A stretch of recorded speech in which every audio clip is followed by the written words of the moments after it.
பாராட்டுக்கள் அனைத்தும் பிரபஞ்சத்துக்கே. உணவுகள் மென்மையானால் உடல்கள் வலிமையாகும்.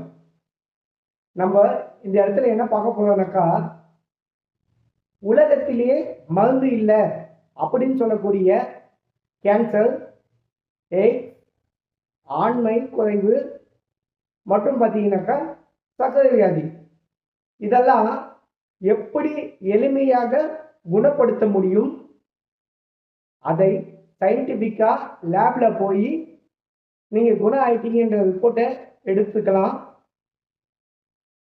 மருத்துவ அனுபவமே இல்லாத சாதாரண மனிதர்களுக்கு அதை எப்படி எடுத்துட்டு போகலாம், அதை பத்தி விஷயம்தான் இந்த வகுப்பு. நம்மளுடைய மருத்துவ வகுப்பு பார்த்தீங்கன்னாக்கா, உடல்ல இருக்கக்கூடிய அனைத்து நோய்களையும் குணப்படுத்தக்கூடிய மருந்து எங்க இருக்குனாக்கா உடல்ல தான் இருக்குது.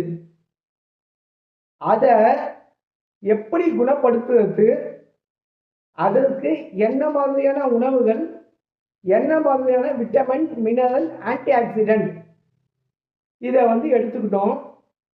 இது எடுத்துக்கிட்டாக்கா எப்படி விந்தணுக்களே இல்லாத, ஆண்மை சக்தியே இல்லாத ஒரு நபரை ஒரே மாசத்துல மிராக்கள் சொல்லக்கூடிய அளவுக்கு சக்தியை ஏற்றலாம். நான் சொல்றது எதுவுமே வாய் வார்த்தையா இல்லை, எல்லாத்துக்கும் ரிப்போர்ட் எவிடன்ஸோட தான் இருக்குது.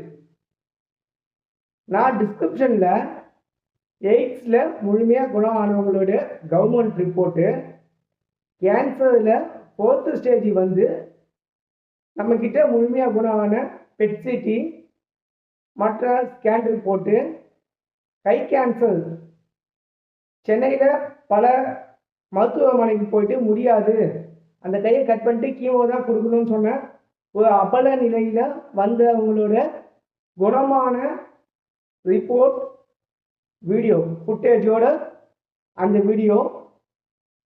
அது இல்லாமல் சர்க்கரை வியாதியை ஒரே நாளில் 500 இருந்தால் அவங்களுக்கு 300 மாத்திருந்து ட்ரைக்ளிசரைடுன்னு சொல்லக்கூடிய ரத்தத்தில் இருக்கக்கூடிய கொழுப்பின் அளவு 1200 பாயிண்ட் இருந்ததை ஒரே நாளில் 400 பாயிண்ட் கிட்ட வந்த எல்லா ரிப்போர்ட் எவிடன்ஸும் நான் டிஸ்கிரிப்ஷனில் கொடுக்குறேன்.